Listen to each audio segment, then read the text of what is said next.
Jackson's with it. And the host of Geraldo at Large, of course, the First Lieutenant Geraldo. Hello. I like your little outfit there, Geraldo. Oh, yes, I'm very yachty today. Look at the shoes, man. I didn't want to skid when I came out.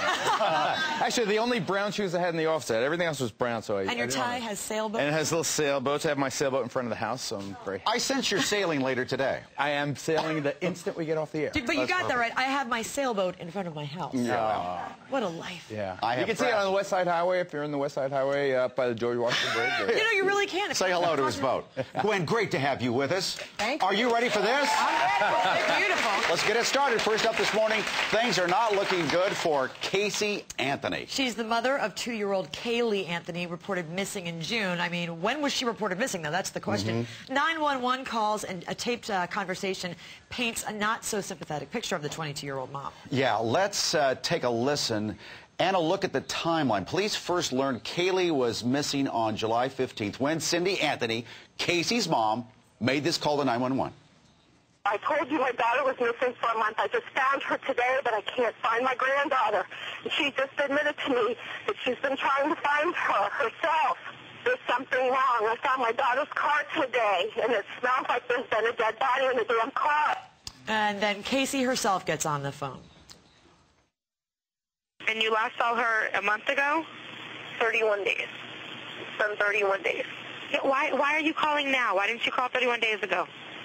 I've been looking for her and have gone through other resources to try to find her, which was stupid. Since then, they have both changed their stories, and now photos have surfaced of Casey, the 22-year-old mom, out partying with a group of friends days after she first said CAYLEE went missing. Hardly the behavior of a distraught mother. Yeah, I mean, her mom, Cindy, came on our show this week, and she was defending her daughter, man. She pointed the finger of blame, not on her daughter, though. It's the media that is not doing responsible reporting, that is speculating, only showing clips of what they want to show. You guys are the ones that are going to be responsible if CAYLEE is not found. Okay, shh. I am sick to death of that woman. I know. I tell you, that woman is the most insincere, that she's full of crap. I've had it.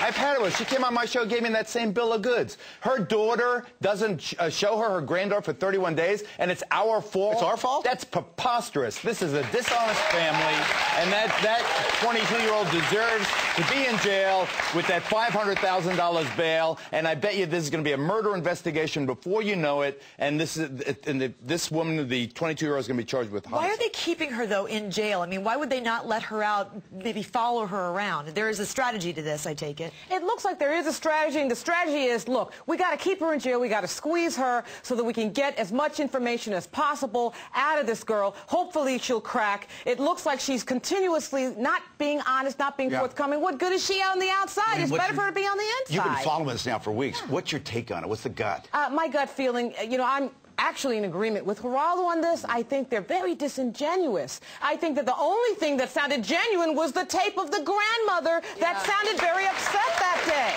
That's the only time I saw somebody upset. I agree with Gwen completely.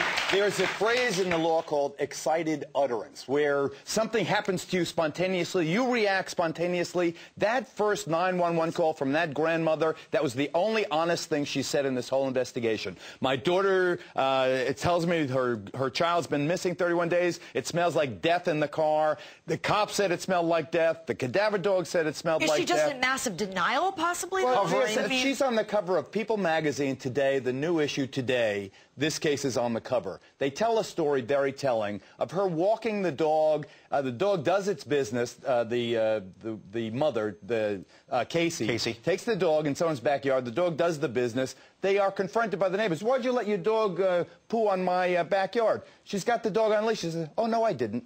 You know, this is a woman who's a pathological liar. Her whole life is a lie, and what happened to that child, I dread to think of what happened to that child, but there's no babysitter. All the boyfriend, they checked the guy, she said check yesterday. The guy said never even heard of any of this nonsense. This is pathetic. Should we let her back on television? Should we still do the story? The grandmother? Yeah. You know, it's like Drew Peterson in a way. It's like a car crash video. It's very difficult to look away from it. And, you know, you never can tell when she might say, Okay, I confess, my daughter told me she killed her kid. She left her in the car, she went partying. Could have been an accident. The child died of asphyxiation or heat or something like that. You know, the only long shot is, and it's horrible to say this, maybe, please God, she did sell the child in some kind of slavery or sex situation. Or she owes money. Maybe there's a drug deal gone bad. She owes money. Anybody that has this child, the problem is they know their own criminal culpability. What's the incentive to keep the child alive if they ever had the child? All right, I'm sure you're going to all remember this video. Shot last March when high school cheerleader Victoria Lindsay was ambushed by 6 girls after being lured to a friend's home. I mean, she was beaten. This is bad. The beating left Victoria with a concussion, bruises, and damage to her left eye and her ear. 8 classmates were arrested. Charges ranging from battery and false imprisonment to felony kidnapping. But here's the zinger. A lawsuit has been filed, not by Victoria, but by one of the girls who attacked her, the mom of Mercedes Nichols. Yeah, she has filed this suit against the Polk County Sheriff's Department. We had this guy on our show. She claims her daughter's arrest was not treated with, quote, unquote, the integrity and degree of care that would have protected her and her lovely girlfriends from unfair treatment and exposure. Lovely girlfriends. Bam, bam, bam, bam. Gwen, come on. I think it's outrageous. I don't think that this lawsuit is going to go anywhere. It's going to go nowhere fast. Look, here you have it. Their kids were responsible for pummeling this poor girl, okay? They got it caught on tape. The sheriff's department may have made statements they're going to regret. There wasn't a gag order in place before he made the statements. There's a gag order after the fact. He made the statements, okay? But I don't think that the sheriff's department is going to be held financially responsible for talking about the case. If we do that, then it's really going to send a signal that law enforcement can't investigate, can't do anything with respect to making sure that crime is stopped. I totally agree. It's a preposterous lawsuit, but I will add, and I've said it right from the beginning, they overcharged these kids. They never should have charged them with felony assault. This was not a felony assault. This is much more, you know, bullying, high school variety. It should not, I don't even think it should have been in the criminal courts at all, and whatever lawsuit should be from the victim against the perpetrators and their parents for what the abuse they put this